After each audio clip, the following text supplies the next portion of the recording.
आज हमारा जो टॉपिक रहेगा वो शिक्षा ही रहेगा। तो सबसे पहली बात आती है शिक्षा की, कि शिक्षा क्या चीज है। हम जिसे एजुकेशन कहते हैं, जिसे हम शिक्षा कहते हैं, वो आखिर है क्या। तो शिक्षा के बेसिकली दो मीनिंग हमें मोटे मोटे मिलते हैं। एक होता है शिक्षा का मीनिंग ज्ञान या फिर विद्या, ठीक है, ये एक मोटा मोटा मीनिंग है। और एक शिक्षा का मीनिंग होता है पाठ या फिर सबक, लर्निंग, ठीक है। दोनों चीज शिक्षा है, ठीक है। इससे आपको क्या सबक मिला, इससे आपको क्या शिक्षा मिली, बोलते ना, तो वो भी एक अर्थ है।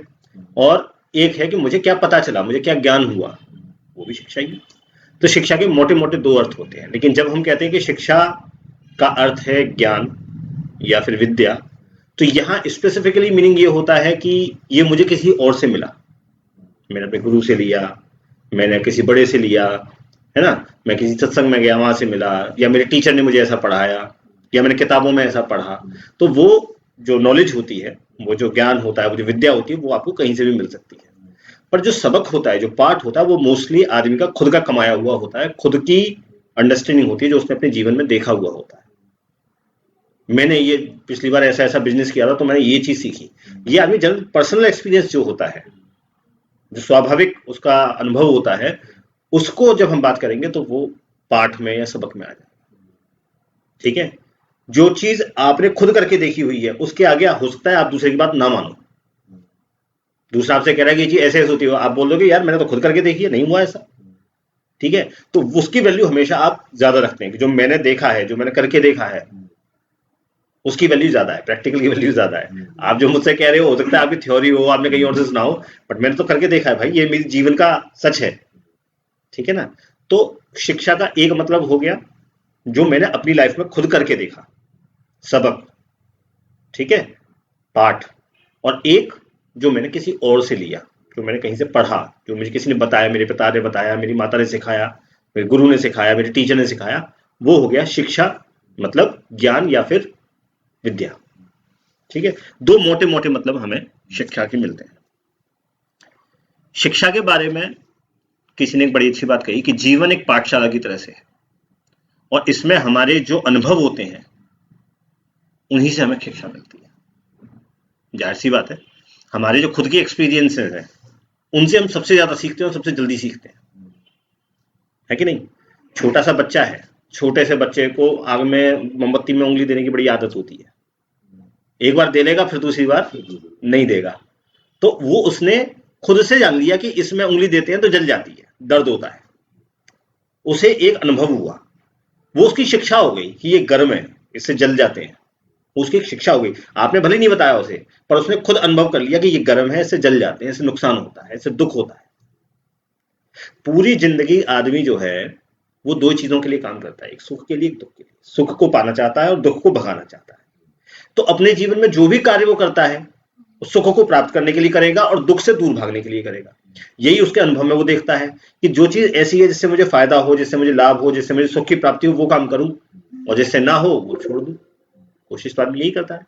तो सुख और दुख, ये दोनों के अनुभव जो होते हैं आदमी के, वो उसकी शिक्षा बन जाती है कि इस चीज से फायदा है, इस चीज से सुख होगा और इस चीज से मुझे दुख होगा। मोटा मोटा ये उसकी लाइफ की शिक्षा बन जाती है। और फिर ऐसी चीजों से भागता है जहां से दुख आने की संभावना हो, उनसे भागता है। नौकरी कर रहा हूं अच्छा खासा, मुझसे कोई कहे चल यार बिजनेस कर लेते हैं, तो मैं डर जाऊंगा, क्योंकि मुझे उसमें आशंका है कि उसमें दुख मिल सकता है। मुझे हो सकता है नौकरी भी छूट जाए, सैलरी पानी बंद हो जाए, बिजनेस भी डूब जाए, तो मैं उस दुख से भागूंगा, ठीक है ना। तो आदमी कोशिश ये करता है अपने जो एक्सपीरियंसेस होते हैं उनको आगे रखता है, वहां से भी उसे शिक्षा मिलती है, सबक मिलता है, पाठ मिलता है। प्रेमचंद जी ने कहा कि शिक्षा कभी कभी हमें वहां से भी मिल जाती है, ऐसे लोगों से भी मिल जाती है जिन्हें हम अभिमानवश ये समझते हैं कि ये तो अज्ञानी है। ऐसे लोगों से भी कभी कभी शिक्षा मिल जाती है। कोई जरूरी नहीं है कि कोई चपरासी हो तो वो कुछ जानता ही ना हो सकता है उसके जीवन के जो अनुभव है मेरे जीवन के अनुभव से अलग होंगे। जाहिर सी बात है, आपने अपने जीवन में कुछ और देखा है, आपने अपने जीवन में कुछ और देखा है, मैंने अपने जीवन में कुछ और देखा है। हम तीनों के चारों के अनुभव जो है वो अलग अलग है, और वो हमारी क्या है, वो हमारे एसेट्स हैं जो हमने अपने जीवन में सीखा है, ठीक है। अब मैं आपसे मिला, आपने अपने बारे में चार बातें बताई मुझे, अपने चार अनुभव बताए, मैंने वो भले ही एक्सपीरियंस नहीं किए, लेकिन आपके अनुभव से मुझे पता चल गया कि ये चीज ऐसी ऐसी भी हो सकती है। तो कभी किसी को ये नहीं समझना चाहिए, प्रेमचंद ने क्या कहा, अभिमानवश, मतलब हम ये समझते हैं कि मुझे सब पता है, इसको तो कुछ नहीं पता, लेकिन ऐसा नहीं हो सकता। सबके जीवन में अलग अलग टाइप के एक्सपीरियंस होते हैं। मोदी जी कहते हैं कि चाय वाले से लेकर के प्रधानमंत्री तक बन गए, तो क्या ऐसे ही बन गए? उन्होंने कितना कुछ देखा होगा अपने जीवन में, है कि नहीं? उनके बहुत सारे अनुभव होंगे, हर एक चीज के अलग अलग अनुभव होंगे। ऐसे ही एक चपरासी का भी अनुभव होता है, उसने गरीबी बहुत प्यार से देखी है, हमने गरीबी उतनी पास से नहीं देखी है। हम हो सकता है 100 रुपए की उतनी वैल्यू ना करें जितना वो 100 रुपए की वैल्यू करे। सबके अनुभव अलग अलग है, और वो अनुभव कोई भी किसी को भी सिखा सकता है।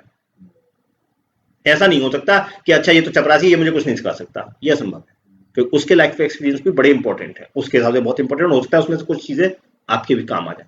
क्या पता वो पहले बहुत धन्ना सेठ था और जुए में सब हार गया, अब चपरासीगिरी कर रहा है, क्या मालूम, क्या ड्रग्स के चक्कर में फंस गया और अब ऐसे कर रहा है।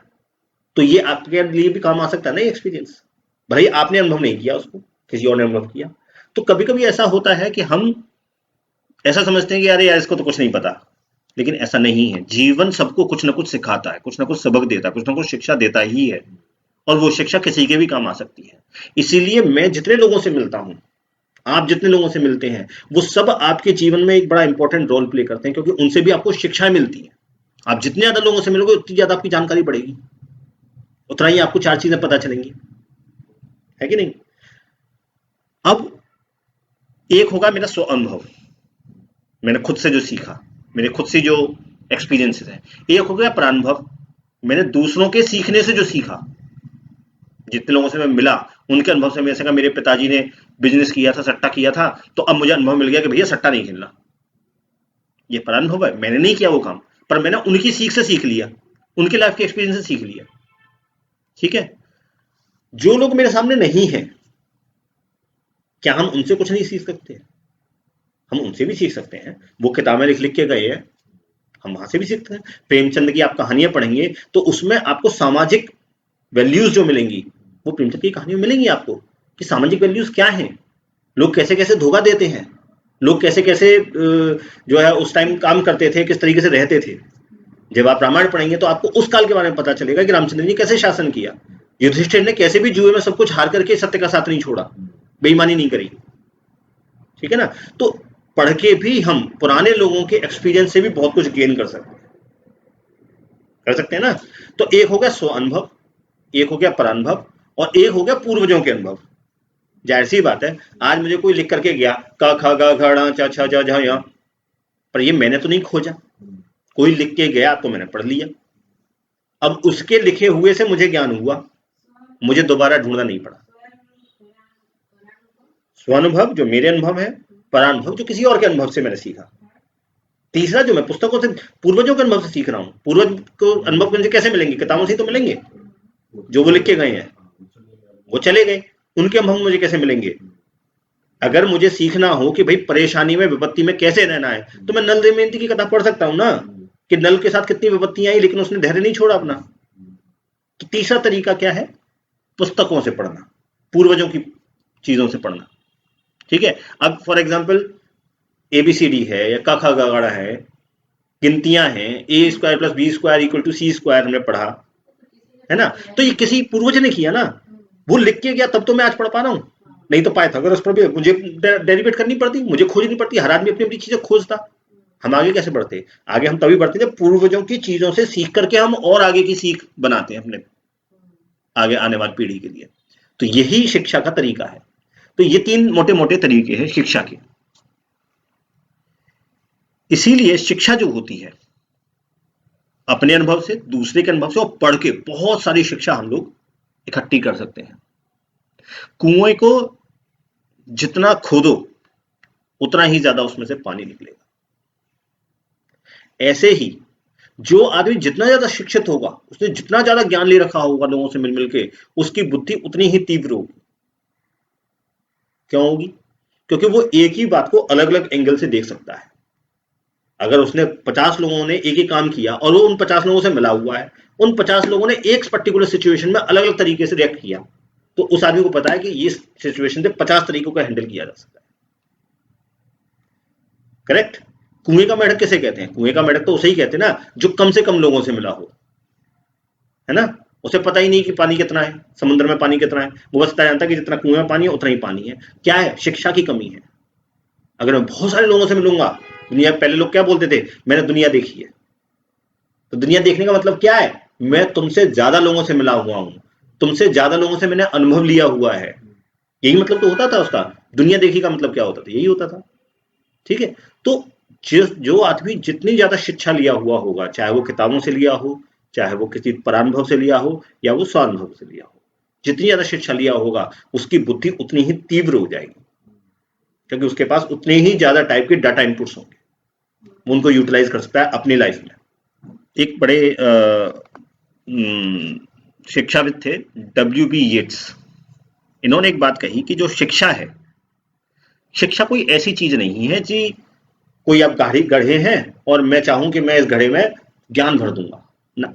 शिक्षा ऐसी चीज नहीं है। लोग ये समझते हैं कि मैं किसी को ज्ञानी बना दूंगा, या तुम मेरे पास आ जाओ तो मैं तुम्हें बड़ा ज्ञान दे दूंगा। शिक्षा ऐसी चीज नहीं है कि किसी का खाली घड़े में आप ज्ञान भर दोगे।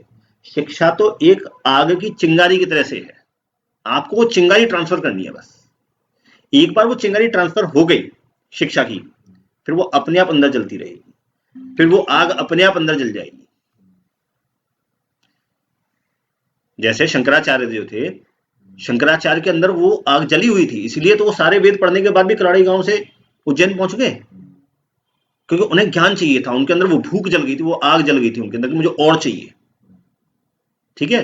तो वो आदमी ढूंढता ढूंढता फिर किसी ना किसी को ढूंढ ही लेता है जहां से उसे वो चीज मिल जाती है ना। तो आपको चिंगारी ट्रांसफर करनी है, वो जिज्ञासा आपको जगानी है अंदर किसी के में। एक बार वो जिज्ञासा जग गई तो वो ज्ञान तो कहीं ना कहीं से ले ही लेगा। आप अगर कोई टीचर है, बहुत बड़े टीचर है, और आप किसी के अंदर वो जिज्ञासा जगा दें, तो खोज तो वो आदमी खुद ही कर लेगा। आपको तो बस वो, आप ये नहीं सोचते मैं इसको सब पढ़ा दूंगा। जो टीचर ये सोचता है कि मैं इस कोर्स खत्म करा दूं, मैं अपना सिलेबस खत्म करा दूं, वो कभी एक अच्छा टीचर नहीं बन सकता। टीचर अच्छा वो बनेगा जो बच्चों में जिज्ञासा जगा पाएगा। ये होता है तो क्यों होता है ये पता कर, वो बच्चा अपने आप ही लग जाएगा। छोटे बच्चों में देखा कितनी जिज्ञासा होती है, वो हर चीज सीखना चाहते हैं। तो एक बार वो जिज्ञासा पता चल जाए उनको, जिज्ञासा आप किसी के अंदर डाल दो तो वो अपने आप ज्ञान का रूप, एक्सपीरियंस का रूप धर। ठीक है। तो शिक्षा जो होती है ये मोटी मोटी 3 तरीके से हम लोग लेते हैं शिक्षा। लेकिन शिक्षित होने में एक बड़ा एक कंफ्यूजन होता है, वो ये कि जो साक्षर है हम उसको शिक्षित समझते हैं, और जो निरक्षर है, जो पढ़ा लिखा नहीं है, उसको हम समझते हैं कि ये अशिक्षित है। पर क्या ऐसा संभव है? जो निरक्षर है, जो पढ़ नहीं सकता है, जो लिख नहीं सकता है, क्या वो अशिक्षित है? उसके पास कोई शिक्षा नहीं है? ऐसा नहीं है। उसकी लाइफ के भी कुछ ना कुछ एक्सपीरियंसेस होंगे जो बड़े काम के हो सकते हैं। हो सकता है कि आप एक ट्रक ड्राइवर से मिलो जो 5वीं क्लास में ना पढ़ा हुआ हो, दर्जा 4 फेल हो, लेकिन जब आप पहाड़ों की ड्राइविंग करने जाओगे तो हो सकता है वो दर्जा 4 फेल भी आपको बता दे कि भाई साहब जब पहाड़ पे ट्रक ऊपर आ रहा हो और आप नीचे आ रहे हो तो आप अपनी गाड़ी ड्राइव किनारे लगाएं, मैं अपनी गाड़ी नहीं रोकूंगा। ये नियम होता है पहाड़ों का। ये बात आपको नहीं पता। हो सकता है आपने इंजीनियरिंग करी हो सकता है आप डॉक्टर हो। शिक्षित होने का शिक्षा से मतलब साक्षर होने का शिक्षा से कोई संबंध नहीं है, डायरेक्ट संबंध नहीं है। जो साक्षर नहीं है, निरक्षर है, पढ़ना लिखना नहीं जानता है, उसके जीवन में भी बहुत सारे उसके अनुभव हैं, और वो अनुभव ही उसके जीवन क्या है, एक पाठशाला है। उससे भी हमें शिक्षा मिलती है। वो उसके जीवन में जो उसने सीखा हुआ है वो उससे शिक्षा उसने प्राप्त की हुई है। वो भले ही पढ़ लिख नहीं सकता लेकिन शिक्षित है। वो किसी न किसी काम में कुछ ना कुछ तो कर ही रहा है ना। बाल काट रहा है, जूते का काम कर रहा है, सुआ लगा रहा है। आप नहीं लगा सकते सुआ, आप बढ़ई का काम नहीं कर सकते, वो कर सकता है। तो शिक्षित तो वह है, बस पढ़ लिख नहीं सकता, साक्षर नहीं है, बस इतना फर्क है। इसलिए किसी निरक्षर को यह समझना कि ये अज्ञानी है, बेवकूफ है, गलत है, या ये शिक्षित नहीं है, ये गलत है। सब शिक्षित है, सबके अपने अपने एक्सपीरियंसेस है। साक्षर होना बस उसमें एक एडिड एडवांटेज है, एक एडिड टूल है, जिससे वो पूर्वजों की चीजें भी पढ़ सकता है। बस इतना ही फर्क है। उसके पास इतनी लिमिटेशन है कि वो या तो अपने अनुभव से सीख सकता है या आपके अनुभव से सीख सकता है। पूर्वजों के अनुभव से वो नहीं सीख सकता, बस उसके पास यही लिमिटेशन है। कोई उसे मिलकर पढ़ा देगा तो पढ़ लेगा, लेकिन वो पूर्वजों के अनुभव से नहीं पढ़ सकता। यही तो लिमिटेशन है आपके पास। बस सिर्फ ये एक एडेड एडवांटेज है कि आप वो चीज पुराने लोगों की भी पढ़ सकते हो, है कि नहीं। तो किताबों को पढ़ना भी बड़ा इंपॉर्टेंट है। ऐसा नहीं कि किताबों को पढ़ना वेस्ट है। कई लोग बोल देते हैं क्या कि अरे किताबों में तो बहुत कुछ लिखा हुआ है, सब कुछ जाने क्या क्या लिखा हुआ है, किताबों को पढ़ने से क्या होता है, आत्मज्ञान तो अंदर से आता है ना। किताबों को पढ़ना भी इंपॉर्टेंट है, वहां से भी शिक्षा मिलेगी, वहां से भी ज्ञान आएगा, वो पूर्वजों का ज्ञान है। आप जो कह रहे हैं आत्मज्ञान अंदर से आएगा, इसका मतलब आप फिर से कोई खोज करना चाह रहे हो जो ऑलरेडी लोग कर चुके हैं। अगर आप समझदार हो तो आदमी समझदार कौन है? जो अपनी गलतियों से सीखे वो समझदार नहीं है, जो सामने वाले की गलती से सीख ले वो समझदार है आज के जमाने में। तो जो पुराने जमाने के लोग कर गए हैं, जब वो योग पे पूरा लिख के गए हैं, तो पहले उसका अध्ययन कर लो ना। हो सकता है जो चीज तुम्हें 50 साल उसके बाद पता चले, हो सकता है वो उतनी चीज आप पढ़ के ही समझ में आ जाए या उससे कुछ हेल्प हो जाए आपकी। तो किताबों को जो गलत मानते हैं या ये समझते हैं कि अरे इनमें तो टाइम वेस्ट होता है, अरे इनको ये तो पुराने लोगों ने अपने हिसाब से लिख दी, इनको पढ़ना तो व्यर्थ है, ऐसा नहीं है। उनके जो एक्सपीरियंस है उनको भी लीजिए, तभी तो आप अपने एक्सपीरियंस में उसको एड ऑन कर पाएंगे। ठीक है।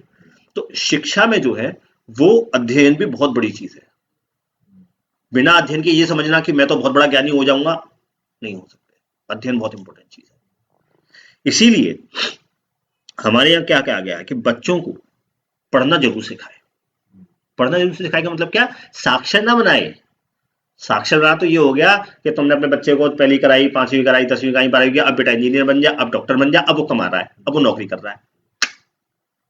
साक्षर का मतलब है, पढ़ाने से मतलब है कि उसमें वो हैबिट डाली जाए कि वो खुद से पढ़े किताबों को, अध्ययन करना सीखे और उसकी प्रैक्टिस उसको डल जाए, एक आदत डल जाए उसको। जैसे रोज सुबह उठ के ब्रश करते हैं, ऐसे वो रोज एक किताब लेकर के बैठे, चाहे वो किसी भी चीज की हो सकता है पॉलिटिक्स में इंटरेस्ट हो सकता है उसका साहित्य में इंटरेस्ट हो सकता है उसका काव्य में इंटरेस्ट हो, जिस भी चीज में इंटरेस्ट हो, लेकिन वो पढ़ना सीखे, अध्ययन में उसकी रुचि हो, क्योंकि अध्ययन से बहुत कुछ सीखा जा सकता है।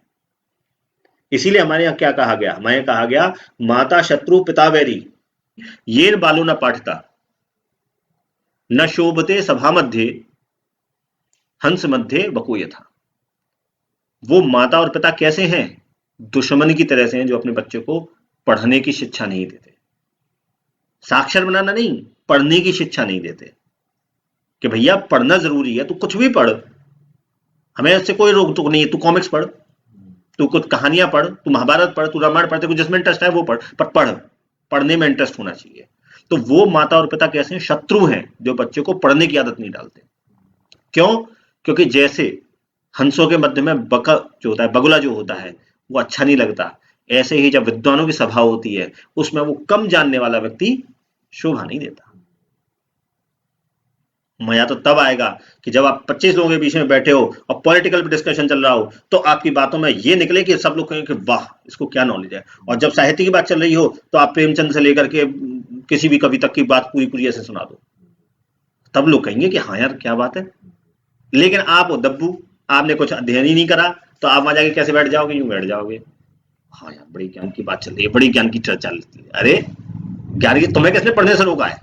तुम भी तो पढ़ सकते हो, तुम साक्षर हो भाई, तुम्हारे पास एक एडिट टूल है जिसका आजकल लोग प्रयोग नहीं करते।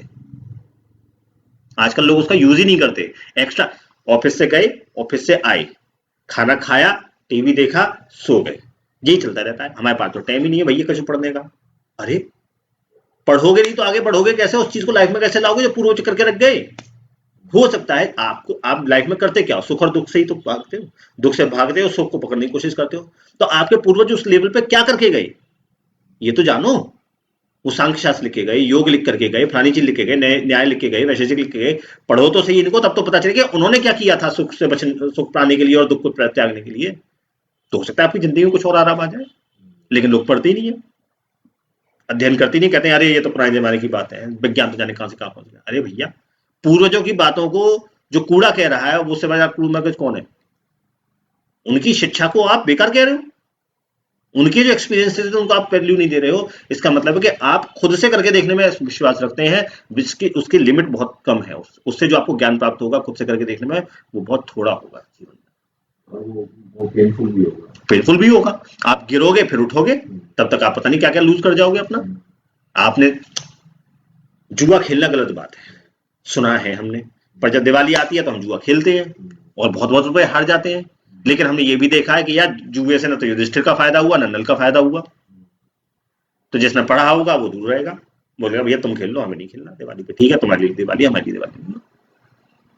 जो ये चीज जानता है वही तो उसका फायदा उठा पाएगा। तो पूर्वजों की बातों का अध्ययन भी बड़ा इंपॉर्टेंट है। लेकिन अच्छा कितने भी लोग देख लो आप, बड़े लोग हमेशा आपको ज्यादा पढ़े लिखे जो लोग मिलेंगे, ठीक है, महान लोग आप जैसे बोलते हो, वो शिक्षित होगा, पढ़ा लिखा नहीं, शिक्षित होगा, उसके जीवन में बड़े बड़े एक्सपीरियंस होंगे। आप किसी का भी नाम ले लो, जब आप तुलसीदास की बात करते हो तो तुलसीदास जी ने क्या बोला, रामायण लिखने से पहले, रामचरितमानस लिखने से पहले क्या बोला, नाना पुराण निगमागम सम्मत, सारे पुराणों से, सारे आगम और निगम सिद्धांतों से समझ करके मैंने ये रामचरितमानस लिखी है। तो जब इतना बड़ा आदमी कह रहा है, वो इतना पढ़ रहा है, उसने सब कुछ पढ़ने के बाद ये चीज रचना की है, और हम पढ़ने से भाग रहे हैं। आप गांधी को ले लो, आप भगत सिंह को ले लो, भगत सिंह फांसी चढ़ते चढ़ते तक पढ़ रहे थे, क्या मतलब था उस शिक्षा का, क्यों पढ़ रहे थे, जब उन्हें फांसी लगनी थी तो। लेकिन ये होना चाहिए, पढ़ते पढ़ते आप किसी भी बड़े आदमी की बात करो जिसको आप मानते हो कि भाई बहुत बड़ा आदमी है, आप पाओगे कि उसके जीवन में बड़े एक्सपीरियंसेस हैं, अपने भी और पूर्वजों के भी। तो इसी बात में हमारे पूर्वजों ने कहा कि भाई अगर कोई आदमी बहुत न पढ़ पाए तो क्या किया जाए। तो उन्होंने कहा कि ठीक है कोई बात नहीं, बहुत नहीं पढ़ पा रहा, हम तेरे लिए बहुत छोटी छोटी चीज बना देते हैं, सुभाषित बना देते हैं, तो इन्हीं को याद रख ले, इन्हीं से तेरे जीवन में बहुत सारे बदलाव आ जाएंगे, इन्हीं को अगर तू समझ जाएगा तो तेरे जीवन में बहुत सारे पॉजिटिव चेंजेस हो सकते हैं। उन्होंने सुभाषित बनाए, सुभाषित रचे। सुभाषित क्या, आसान भाषा में, सुभाषित आसान भाषा में शिक्षा देने वाली पंक्तियां, उनको सुभाषित कहा गया भाई, ठीक है। सुभाषित, जैसे सुभाषित की बड़ी महत्ता है। सुभाषित का मतलब है पृथिव्याम तीर्ण रत्नानी, पृथिव्याम तीर्ण रत्नानी जलमग्नम सुभाषितम, ठीक है, जल, अन्न और तीसरा सुभाषित, ये तीन पृथ्वी के रत्न है। मतलब सुभाषित की इतनी वैल्यू रखी है कि जैसे जल और पानी के बिना आप, पानी और भोजन के बिना आप मर जाओगे, ऐसी सुभाषित जब तक आप दूसरों का, पूर्वजों का एक्सपीरियंस नहीं लोगे, हो सकता है वो आपकी लाइफ बिल्कुल खराब हो जाए अगर आप उसको ना जानो तो जलमन्नम सुभाषितम, ठीक है। मूढ़ई पाषाण खंडेशु, जो मूर्ख लोग होते हैं, मूढ़ई पाषाण खंडेशु रत्न संज्ञा विधीयते, वो जो मूर्ख लोग होते हैं वो पत्थर को, यानी हीरे को, सोने को, चांदी को, इनको रत्न बोलते हैं। वो रत्न नहीं है, असली रत्न तो ये है। आप तो इनकी रक्षा करो, क्योंकि जो शिक्षा आपके पास आ जाएगी, जो ज्ञान आपके पास आ जाएगा, उसको राजा आपसे छीन नहीं सकता, चोर आपसे चुरा नहीं सकता, भाई आपसे बांट नहीं सकता, वो आप ही के पास रहेगा। लेकिन क्या आप यही बात अपने जो सोना चांदी हीरे इकट्ठे कर रखे हैं उनके बारे में बोल सकते हो? नहीं बोल सकते हो। धन कभी किसी के पास नहीं रहा, हमेशा चंचल होता है, लक्ष्मी चंचल होती है, लेकिन विद्या आपके पास रहेगी। अगर विद्या आपके पास है तो आप कभी भी धन कमा लोगे। पूत कपूत तो क्यों धन संचय, पूत सपूत तो क्यों धन संचय। तो पूत सपूत कौन है? सपूत पूत वो है जो शिक्षा ज्यादा से ज्यादा ग्रहण करता है, उसको पता है कि मुझे किन चीजों की रक्षा करनी है, धन की रक्षा करनी है तो कैसे करनी है, गलत काम नहीं करने हैं, अच्छे काम करने, वही तो सपूत है। और कपूत कौन है? जो जानबूझ के जुआ खेलता है, जानबूझ के लड़कीबाजी करता है, उल्टे सीधे काम करता है, वो कपूत है।